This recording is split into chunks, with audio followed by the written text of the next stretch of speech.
Good morning, Bucknutters. Welcome to the Bucknuts Morning 5 here on Monday, July 24th, 2023. I am Dave Biddle flying solo on today's show. All right, so I started a thread on the front row message board on Bucknuts. I'm going to answer a bunch of questions that Bucknuts subscribers posed to me on the message board. There was a bunch of questions about defensive recruiting. People are not happy after Ohio State did not land linebacker KVA yesterday. Yeah, I'm going to cheat and say KVA. The talented linebacker, they had a very good shot at him. He was down to Ohio State, USC, Notre Dame, and he picked the Fighting Irish.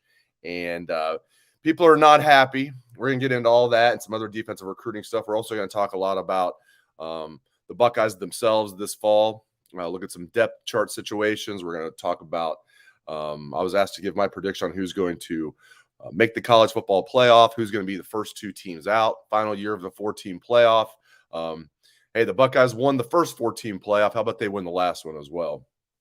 And we're going to talk about, I had a question about who are the top 5 college football coaches in order right now, and is Ryan Day one of them? So we're going to get into all that and much, much, much more. This is probably going to be a pretty long show. All right, first question. This is from Deegs, D-E-G-S-H. All right. He's not buying the Michigan hype, basically. He says, am I the only one who doesn't get the UM hype? He said he acknowledges Michigan's beaten Ohio State twice, but felt last year's game was a little fluky. I'm now paraphrasing. He says McCarthy's a good quarterback, but not great, basically. On and on and on about, talking about Michigan. Well, I mean, I hear what you're saying. Last game, if you go back and watch last year's game, which I know is tough to do, I mean, everything did kind of fall in place for Michigan. Then once they, got that momentum, then they were able just to pull away. But that was a close game early. I maintain that if when Ohio State's leading by 7 early in the game, Michigan had no momentum, could not move the ball. And on a third down, Cam Brown whiffed on a tackle, and Jack Sawyer was late getting there. Michigan takes it to the house, tied the game, gave them momentum. As I've said many times, it reminded me of the spring slips game in '96. Michigan had no momentum in that game. Spring slip, Ty Streaks took it to the house, and Michigan all of a sudden had momentum.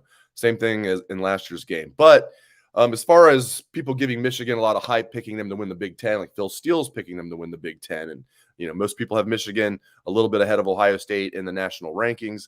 Although Vegas does have Ohio State ranked. Vegas gives Ohio State a better chance to win the national championship than Michigan. Ohio State 7-1 odds, Michigan 10-1 odds to win it all. But I think the answer to your question is they've earned it. They have beaten Ohio State twice. So Ohio State, we can sit here and say that we think Michigan's look at what happened in the TCU game. They were overrated, and Ohio State really that was more Ohio State playing terrible than it was Michigan playing well. But Michigan's beat them twice, and both scores do not look good. It's not like Ohio State lost on the last second field goal. So Michigan's earned it. Ohio State, if they're, if all of us are sick of it, and I know we are, then there's one way to do that, one way to solve that, and that's to beat Michigan in Ann Arbor this year. And I'm confident Ohio State will get that done. I know we're going to talk about that later. Another question about that. All right, next question comes from Greckney. I apologize if I'm saying some of these names wrong. Grecni. These are just Bucknuts usernames. All right. He basically wants to know how I feel about the defensive ends this year, and are we sure there's actually good depth there? And he goes into a little bit about last year with Javonte Jean-Baptiste and Zach Harrison playing a lot. I think there is good depth there as far as I love the top 4. So when you say good depth, if Kenyatta Jackson and Caden Curry are your backup defensive ends, and they are, that's good depth to me. Now, can they withstand like a bunch of injuries? No.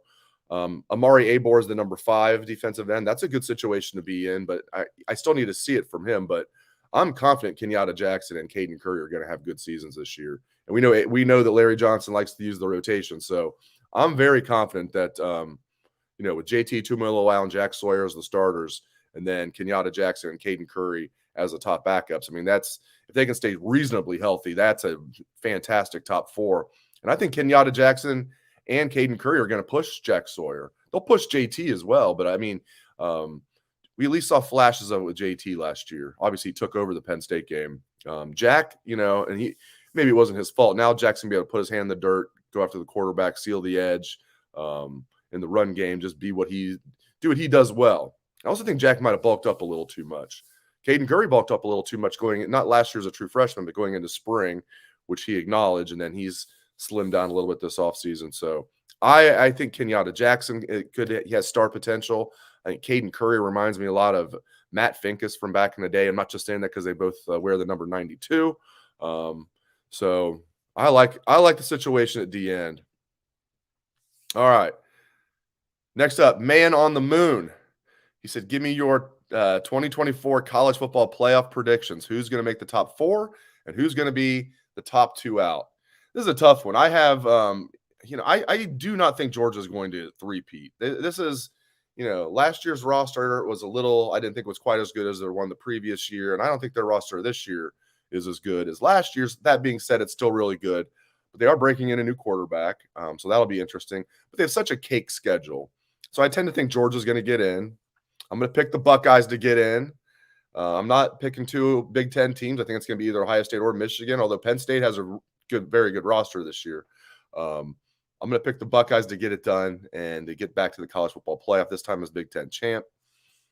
Stay with me here on this next one. I'm going with Clemson because I do think an ACC team is going to make it just because they're going to be sitting there probably at, if not 13-0, 12-1 if you're Clemson or Florida State. Now, if you're ACC champion, you're 11-2, forget about it.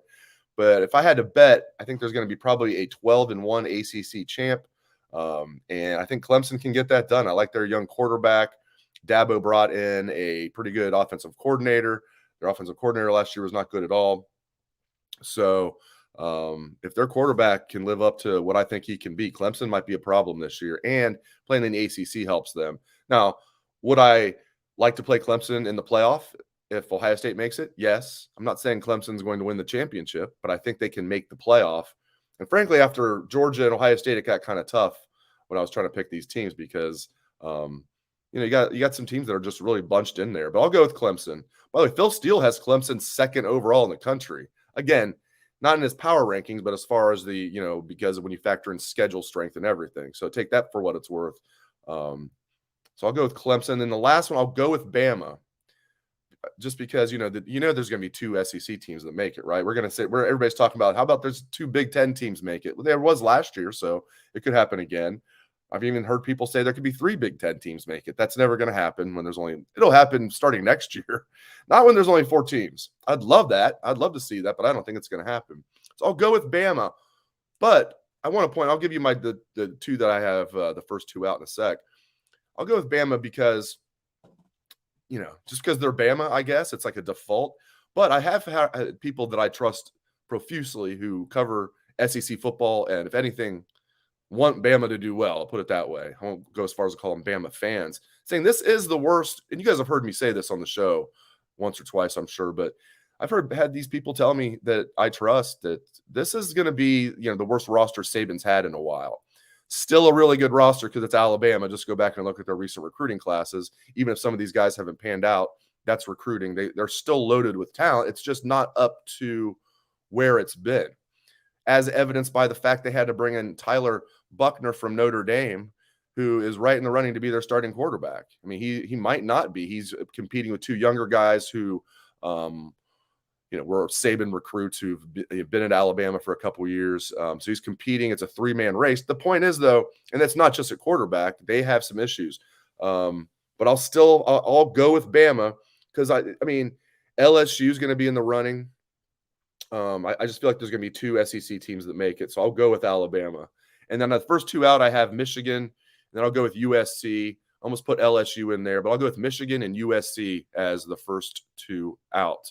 I almost picked USC to make it. I just don't trust Lincoln Riley, specifically on defense. I mean, he just finds a way to if he does make it in, he'll do what he did at Oklahoma, and they'll get in and get beat by 50 because he can't play defense. Alex Grinch can't coach a defense. They can't play defense. Maybe it'll change. I mean, they've got talent at USC, but also, how focused is Caleb Williams going to be when he knows he's the number 1 pick of the draft? I don't know. Of course, Marvin Harrison Jr. is the number 2 pick of the draft, so maybe I shouldn't go there. All right, here we go. Next one. All right, obviously, there's going to be a lot of questions about KVA and Buckeye recruiting, as I said. This is from Brave Shark 1980. He says, is KVA the beginning of another face plant in recruiting by our defensive staff, e.g., meaning we will strike out on all of the guys we are quote unquote leading for, or is KVA just an outlier? Well, I won't say he's an outlier. I think it's somewhere in between. I still feel confident they're going to get. I know we have a specific question about this later. I'll just answer it now, like how I feel about some of the guys that are still on their board. Doesn't sound good for Edric Houston, although they're still in on it. I know he likes Ohio State, but Bama sounds like they're really closing strong on him. So if I had to bet, I don't think they're going to get Edric Houston. If I had to bet, I don't think they're going to get KJ Bolden. I think he's going to stay and go with Georgia. But again, both those guys like Ohio State, so I'm not ruling it out. I do think Ohio State's going to get Aaron Scott, and I do think Ohio State's going to get Dylan Stewart.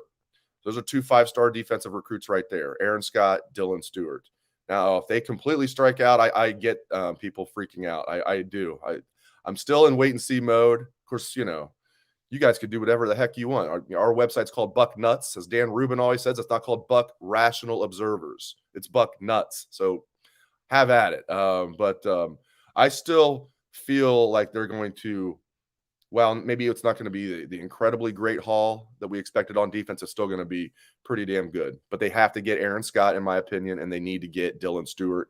And I continue hearing good things about Dylan Stewart, including from one source in particular who tells me Ohio State's doing a really good job on the NIL front. And I'll leave it at that with Dylan Stewart. So I feel good about Aaron Scott and Dylan Stewart.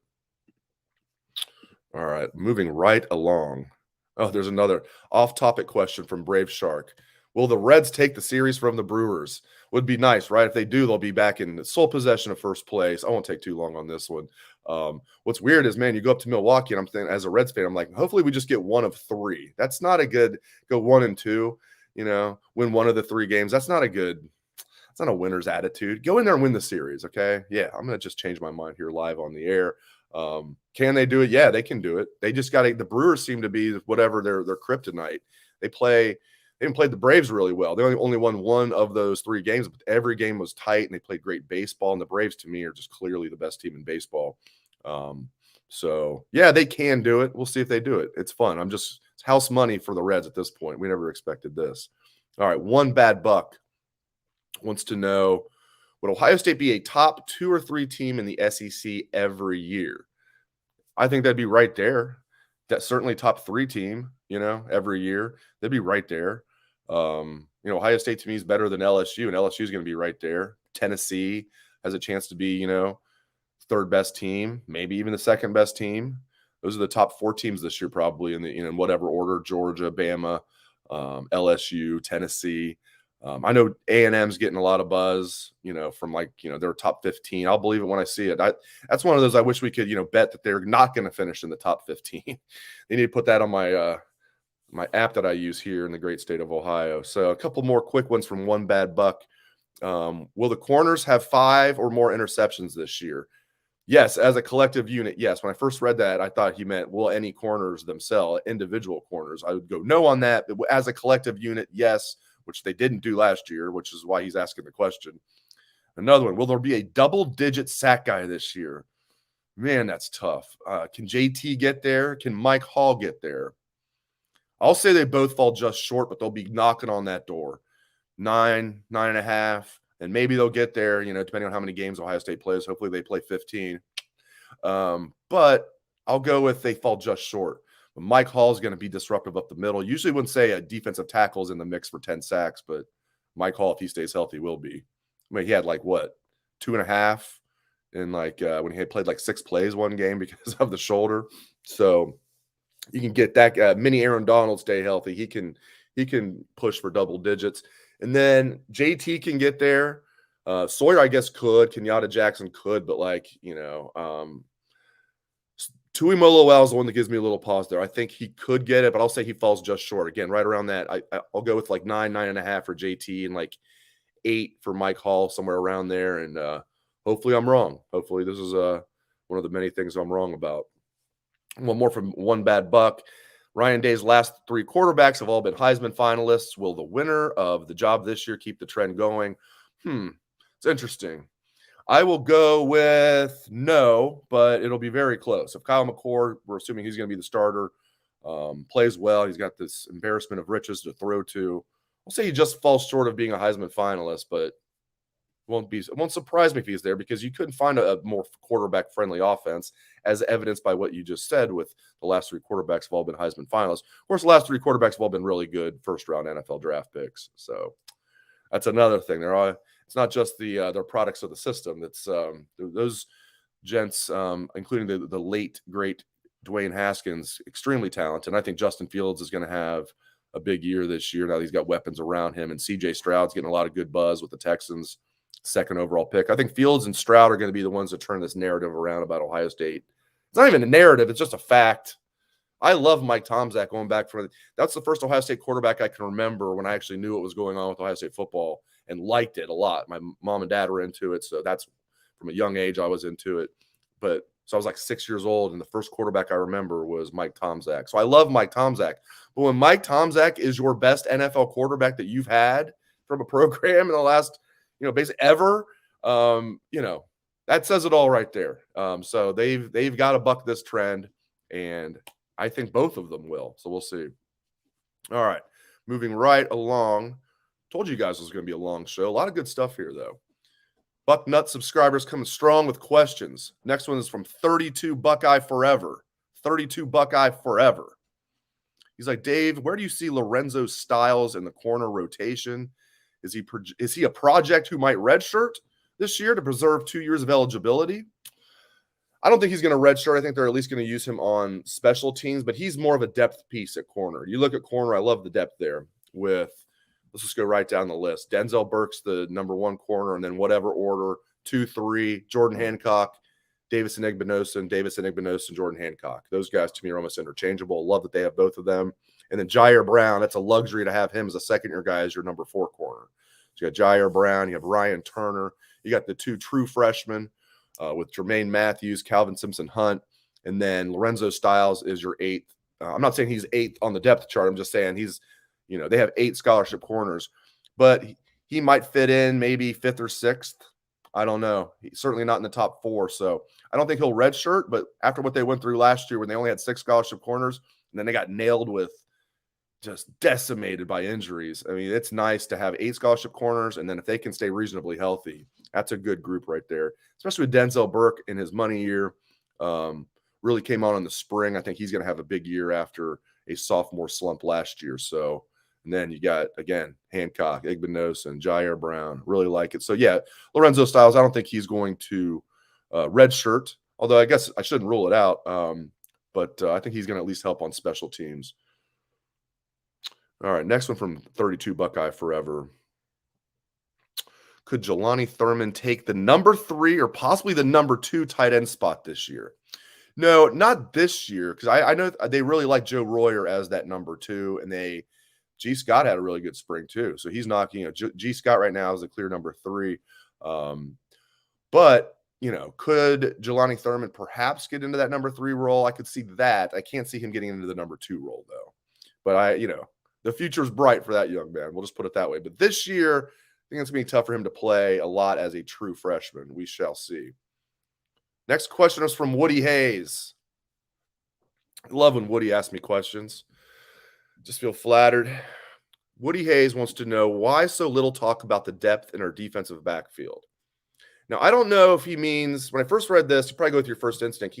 Maybe he doesn't like the depth, or maybe he's talking about he likes the depth and there's not enough talk about it. Now, I've talked about this before, so I'm happy to talk about it again. I love the depth in the secondary. Love it. I just went through it at corner. I'll go with safety now. I mean, I don't need to repeat myself at corner. I just went through all 8 corners pretty much in order. At safety, it's just in spring, it was hilarious to me. Like the second team safeties would go out there. I'm like, how are they not the first team safeties?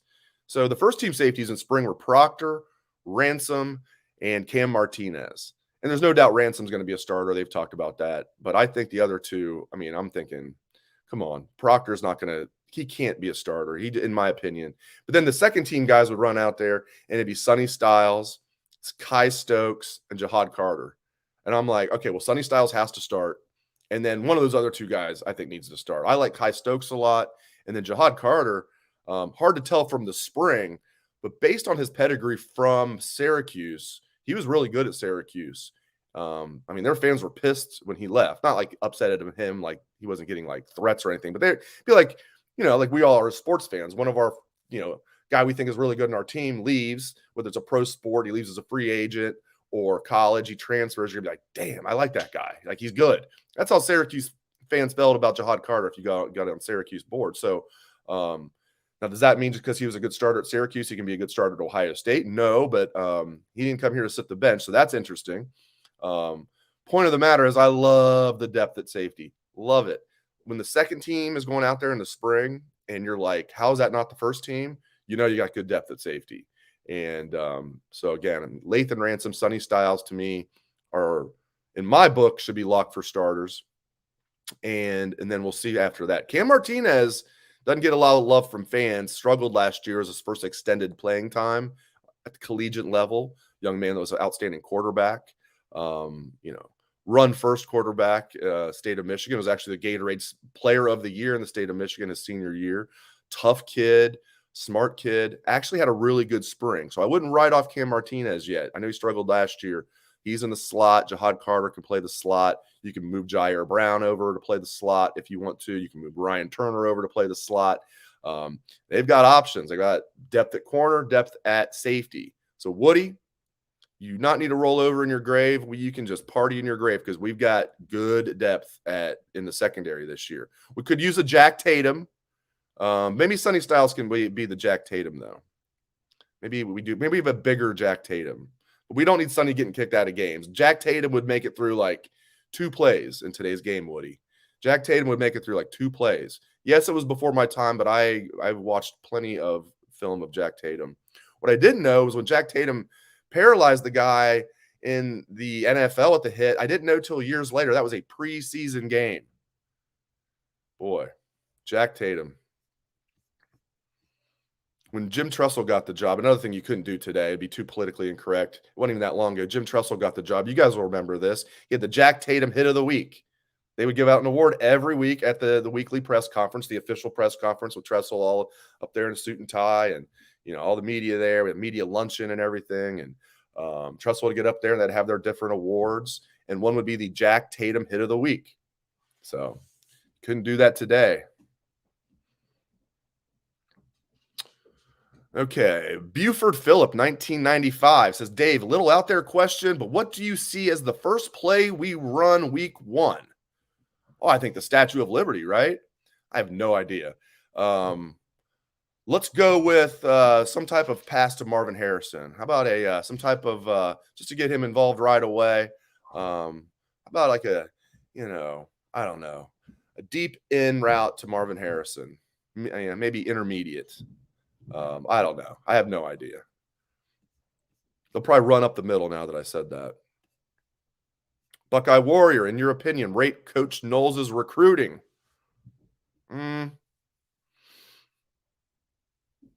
Is it a cop-out going incomplete? Because I think now he's been here a year and a half. I don't think I can go incomplete. I think I got to go. I like him as a defensive coordinator. So far as a recruiter, and this surprises me because he's a cool guy to be around, and the players themselves say this. They really like him.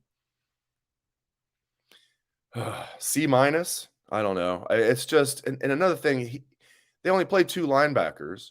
They like Peyton Pierce, so maybe that's unfair. And Garrett Stover is another one they have. I mean, it's really tough. I know this is the day after they lost KVA, so it's like everybody's pissed at Knowles. I get it.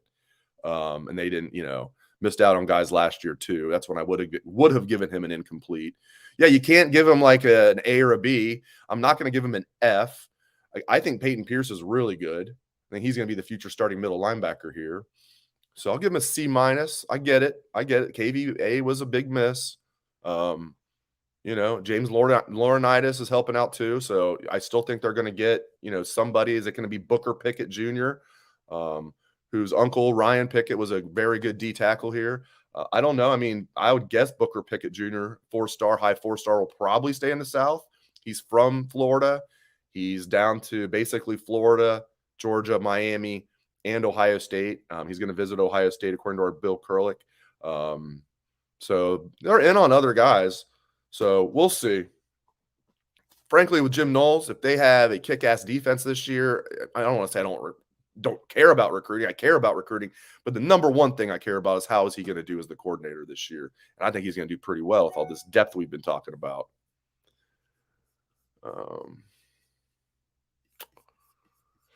So we'll see. Another one from Knowles, or about no, from Knowles. Jim Knowles is not asking questions. No, this is from Heisman U. Can Knowles recruit good enough to remain the defensive coordinator at Ohio State? Yeah, I think he can. Again, he's got the personality for it. He's never recruited on this level before. I mean, Oklahoma State was the best program he had been at previous to Ohio State. So he's still getting used to big boy recruiting, but I think he can. And having Laurinaitis on the staff helps, even though Laurinaitis can't hit the road. That at least helps, and not just on the staff, but as basically the linebackers coach, even though he's technically a GA. I had a buddy reach out. I'm not going to say his name. I don't know if he wants it out there, but I had a buddy reach out saying, "Are you really think Houston's going to go to Alabama?"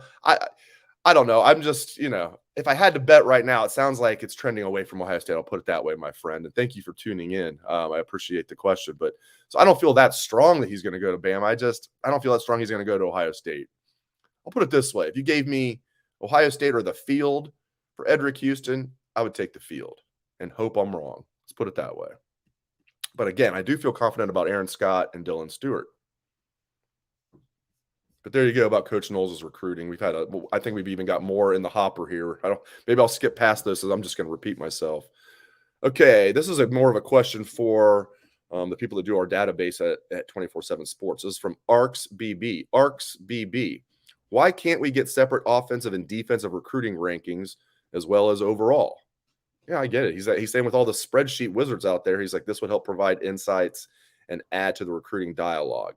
Yeah, I think that's a good idea. I will pass that along to our people at 24/7 Sports headquarters. I think that's a good idea. We like keeping the database cutting edge. So, yeah, I think that's a good idea where you can separate and say, okay, man, then Ohio State would have finished with the number one class recently because a lot of their offensive classes would have finished number one. Defensive classes, maybe not so much not even in the top 10 maybe, but they've got to get that. And they're doing a better job this year. I mean, my gosh, they've got a 5-star D tackle in this class. They got Bryce West. It's not like they're like completely striking out. And again, let's see what happens with Aaron Scott and Dylan Stewart and some of these other guys before we start jumping off the Lane Avenue Bridge. Okay, Caleb the Buckeye. Looking at Ohio State's roster and with Brian Hartline as the new offensive coordinator, I'm curious if you think we will see some formation changes, maybe less 2 tight end sets and more 4 wide, or maybe some 2 running back sets. Have I heard anything on this? Caleb the Buckeye, I have not heard anything on this, and here's why.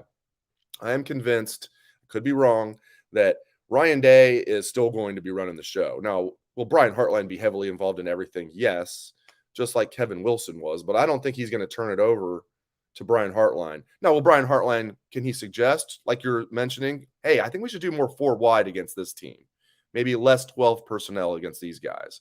Yeah, that's going to happen. But there's also going to be, they like their 12 personnel.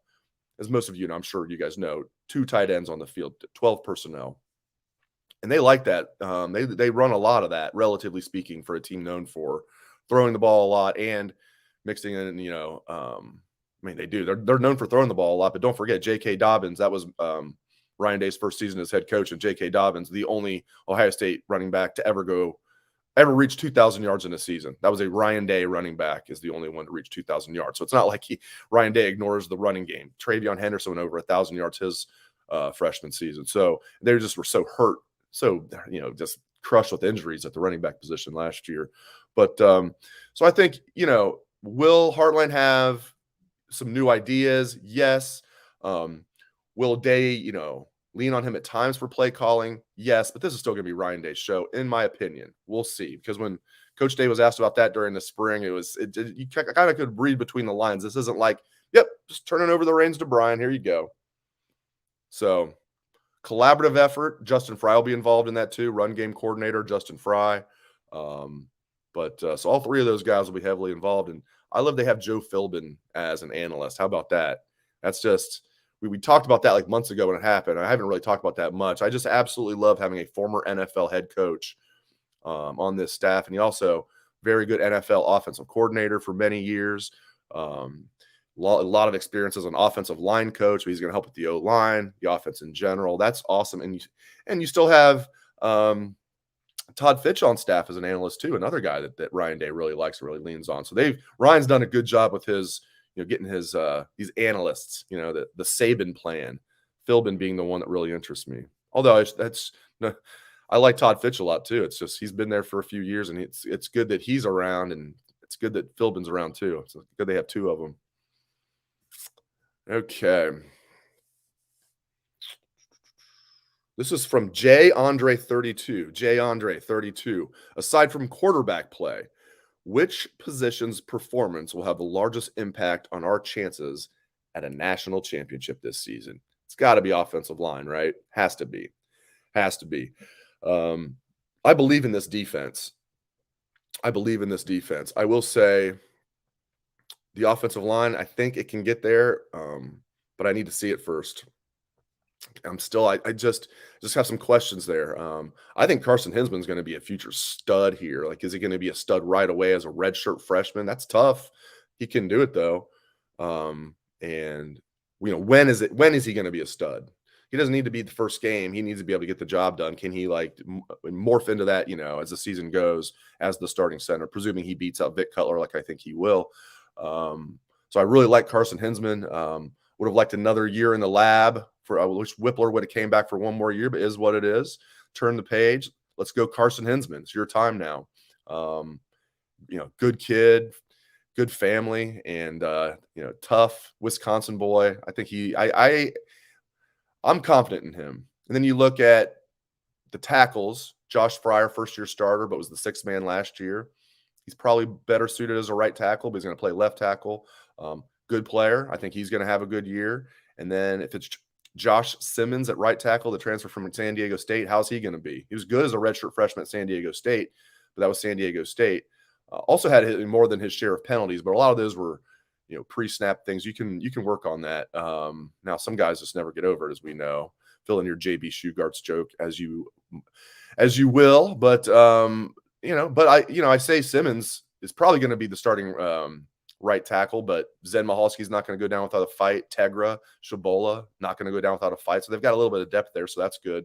And the guards are really good. So that's awesome. I mean, Donovan Jackson's the best offensive lineman on this team, and then Matt Jones back as a sixth-year senior. So that's good.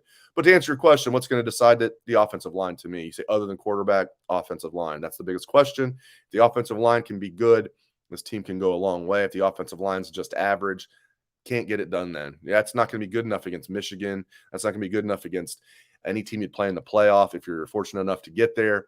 Might not be good enough against Penn State, Wisconsin, Notre Dame. It's a tough schedule this year. Tough schedule. One more from Deegsh. Deegsh. Butchering your name, I'm sure. Deegsh. If I could take one player from any Big Ten team to add to the Buckeyes, who am I taking? You stole my answer. Yeah, it'd be Olu Fashanu. Olu Fashanu from Penn State, the left tackle. Yeah, Olu Fashanu. He'll be a top 5 NFL draft pick this year, in my opinion. He was only started a total of 9 games at Penn State. Banged up a little bit as a true freshman. Then last year was having a great year. But then was lost for the year with an injury. Only started 8 games last year. Still was second team All Big Ten. He's playing like first team All American level, but because he missed so many games, he's only started 9 games at Penn State, and this will be his last year. That's the one I would take for sure. Plug that big guy in there at left tackle. Move Josh Fryer over to right tackle, and you have all the other guys as like backups. Let's go. Penn State's got talent this year. If I thought James Franklin was even a decent in-game coach, I might be saying they might be the best team, or at least second best behind Ohio State. They're right there, though. I mean, this is a very talented Penn State roster. If Drew Aller can have a good year as their first-year starting quarterback, they're going to be a problem. I'm glad that game's at the Horseshoe this year. So, yeah, that's the one I would take. Next one from Slim Kid. He's concerned with Knowles and the defensive recruiting. He's hoping that Justin Fry can land Brandon Baker out of Modern Day. Yeah, that'd be huge getting the 5-star number 1 offensive tackle in the country. And I think the Buckeyes have a good chance there. It sounds like an Ohio State Oregon battle for Baker. Hopefully that the Buckeyes can get it done there. Basically, Slim Kid wants to know, can they close out this class strong? And who are my likely top-rated guys that commit? I'll say they get Baker. It's not going to be easy, but I think the fact they've recruited California well, they've had some guys come out of there, and then have done really well and making a lot of money like right now, like Chris Olave and CJ Stroud.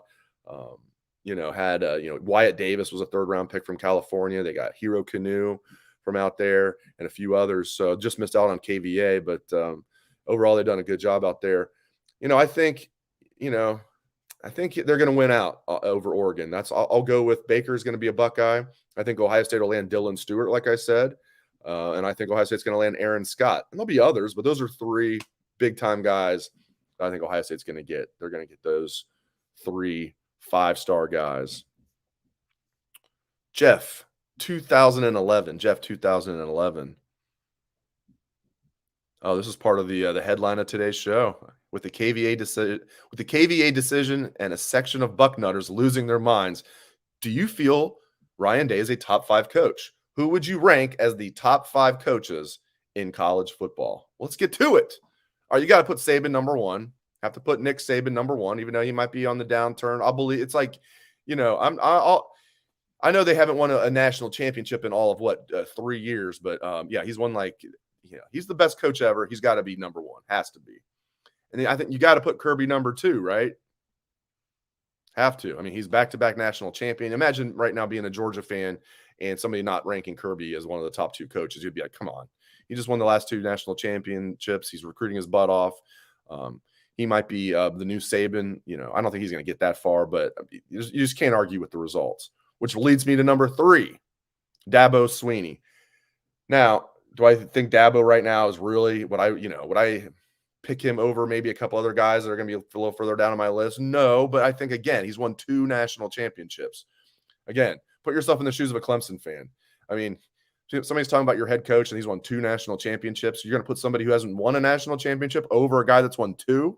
Can't do it. Can't do it. And it's not like Dabo took over a program that I can't believe I'm sitting here defending Dabo. I'm going to need to take a shower. I took a shower a little bit before the show. Now I'm going to need to take a shower after the show because I am now found myself defending Dabo. But it's not like he took over some powerhouse program. He took over Clemson, which was known for Clemsoning, and turned them into a 2-time national champion. So you got to put Dabo 3rd. Number 4. If you're not an Ohio State fan, you're going to say Homer alert. I don't care. I believe it. Ryan Day. Ryan Day is a top 5 coach. I put him number 4, and I think he is knocking on the door. Once he's been so close, and then if he wins 1, I think then you can make the argument that you could put him ahead of Dabo, even though the math doesn't really add up there. But you know what I mean. If Dabo doesn't get it done this year and he's on the downswing, Day's on an upswing, has a national championship in his bag, then it's a conversation. Right now, Day is 4th in my book. And 5th was really tough for me. Really tough. I went with Kyle Whittingham from Utah. I just feel like what he's done at Utah, which I love that he's probably never going to leave Utah, and I love it. He's been there. He took over for Urban Meyer at Utah. That's how long he's been there. He was Urban Meyer's defensive coordinator at Utah. That's how long he's been at Utah. I love it. I just think he's such a great coach and just a good guy. He's the guy that I would want running my program if it wasn't Ryan Day. Maybe a younger version of Kyle. I'm not saying if Day moves on in a couple of years, I want Whittingham because I don't know how much longer he wants to coach. But Kyle Whittingham, when he took over Utah or 10 years, that's and even right now, I mean, he's still got tons of energy. He's not that old. But I think Day's going to be at Ohio State for a few more years. So, but I'll go with Whittingham. Others receiving votes. I think a lot of us are not big Brian Kelly fans, but I think you got to give him his props. He's a top 10 coach in college football. Brian Kelly's on there. You got to put Harbaugh on there. Now, the thing about Harbaugh is he's hot right now. He's still 2-5 against Ohio State. Can we not forget that? That just gets swept under the rug. He's not 2-0 against Ohio State, okay? He's 2-5 against Ohio State. People tend to forget that. But Harbaugh, top 10 coach, he's, made the playoffs. He's, so you gotta get, I don't know if you have to, but I'm going to put him in the top 10. Luke Fickell, to me, is a top 10 coach with what he did at Cincinnati. And James Franklin, I guess I'll put him in the top 10 and Lincoln Riley. Again, though, that's why these guys all have flaws, which is why they didn't make my top 5. I thought about Lincoln Riley at 5th. I just can't trust him at defense. I talked about that earlier. I can't trust Lincoln Riley the way he coaches defense or doesn't coach defense and hires defensive coordinators and just whatever his, I don't know. He's not a guy who really likes the defense. My gosh, this is a long show. Okay.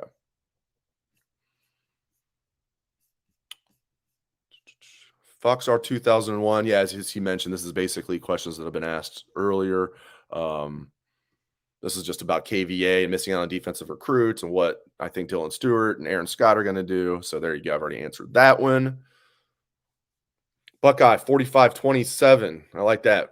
Buckeye 45-27. Archie Griffin, Eddie George.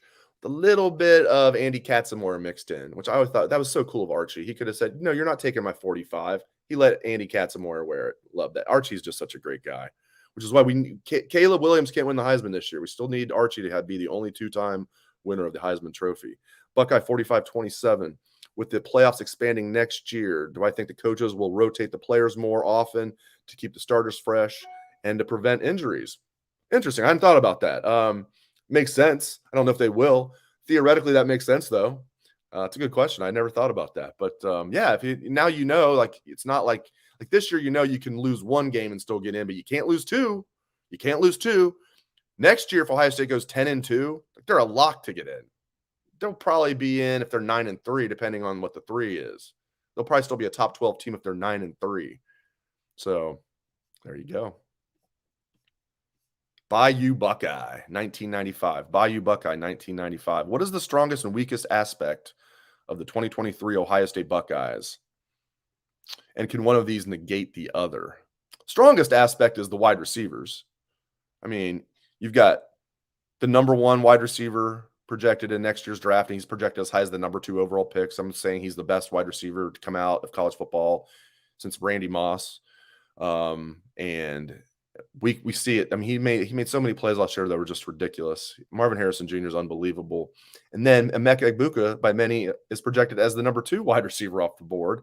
And then you got Julian Fleming, who's entering his 4th year, former number 1 wide receiver in the country. You got Jaden Ballard, you got Xavier Johnson, you've got these crazy great freshman class with Carnell Tate and Noah Rogers and Brandon Ennis and Bryson Rogers. You got a couple of second-year guys and Kojo Antwi and Keon Grays. So it's got to be wide receiver. Weakest group, I keep saying offensive line. Like, I don't think they're weak, but that's my biggest question mark. And can the wide receivers negate the offensive line? No, if you have a bad offensive line, that's going to screw everything up. But I don't think they're going to be bad. Can they be championship level is the question. They'll be good enough by far to beat Indiana and Western Kentucky and Rutgers and teams like that. Can they go to Notre Dame and win? Can they go to Wisconsin and win? Go to Michigan and win? Can they beat Penn State? Got 4 really tough games on the schedule. You know, somebody else is going to give them a tough game too. That's going to sneak up on them a little bit. Maybe a Maryland. I don't know. Maryland tends to get smoked when they come here to Columbus and then plays Ohio State usually tough in College Park. So maybe not Maryland, but who knows? Who knows? All right, Red Bull 88. Final question of the show here on a man. It's like going back to the Bucknuts Radio Hour, going way back on you guys, or Front Row Radio. Yeah, we were doing podcasts when we didn't even know what the term podcast was. We just called it online radio, basically. We've been doing these podcasts for a long, long time on Bucknuts. Red Bull 88. We know the restrictions. So what is the plan to get James Laurinaitis on the road recruiting? What can we do to get Little Animal on the road recruiting? Well, one idea would be when a spot opens up on the staff, you know, if that happens, he could move into that, even if it's not, I don't know, I don't know what would happen. But another idea would be, they're not going to do it this year, would be to not have a special teams coach and make Laurinaitis the linebackers coach, and Knowles would still be the defensive coordinator, but he wouldn't be defensive coordinator / linebackers coach. He would just be defensive coordinator, which is really what he is right now. I mean, Laurinaitis is going to be running the linebacker room. He's GA by name only. So that's one option that comes to mind off the top of my head. You could not have a special teams coach, have, you know, several different coaches have, you know, parts of the special teams that they're in charge of, and you don't have a special teams coach, and instead you have Laurinaitis as the linebackers coach, and then he'd go on the road recruit. So, and for those who don't know, Laurinaitis can recruit right now. He just can't go on the road. So he can communicate with recruits, text with recruits. He can talk to recruits when they come to campus, all that. Call them on the phone, anything like that. He just can't go on the road and recruit, which is obviously a big deal. But it's not like he can't recruit. He just can't go on the road and recruit, which I'm sure most of you know. I just wanted to clear that up for anybody that does not know that. So, yeah, that would be one way to do it. And it's going to happen eventually. I don't know if that's how Ryan Day is going to do it eventually. And I bet by the 2024 season, after this season, I thought Laurinaitis is going to be the linebackers coach, is my guess. How they're going to get there, I'm not sure. But one option would be eliminate special teams coach, make Laurinaitis the linebackers coach. That'd be one option. All right. Thank you very much for riding along with me on this marathon version of the Bucknuts Morning 5. I really appreciate it. If you like the show and you're not already subscribed and you're watching on YouTube, hit that subscribe button. Helps us out a lot. Thanks again to all of you. I appreciate it very much. Thanks to the Bucknutters for the questions they asked on the front row message board. Again, thanks to all of you for tuning in. I appreciate it very much. Hope everyone has a great rest of your day.